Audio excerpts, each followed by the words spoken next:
वर्तमान भुवनेश्वर ठू आरंभ करी कटक पुरी भद्रक जाजपुर केन्द्रापड़ा ढेंकानाल केन्दुझर ये सबू जिला गुड़िक हईजा व्यापी चली हईजा व्यापी चलला बेले लोकंक सरकार हईजा कथा चिंता करूना लोक मला परे 5 जन लोक सरकारी भाव में कहुच्छी 5 जन बेसरकारी भाव में 21 रु अधिक बोलिकी कहुच्छी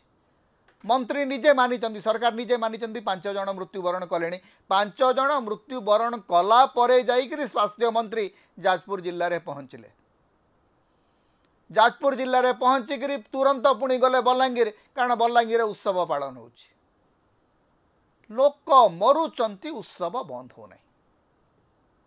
तेबे हईजा व्यापीबार कारण कौन एवं यार निराकरण पर सरकार एपर्यंत की पदक्षेप नेले इतिमध्य पाखापाखि 2 सप्ताह हो गले हईजा व्यापीबा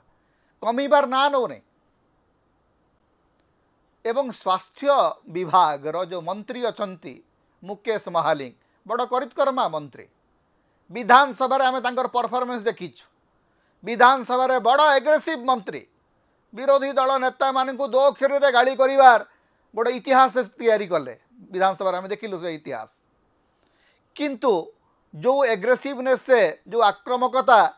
विधानसभा भितर देखौचंती निज डिपार्टमेंट रे से आक्रामकता नाई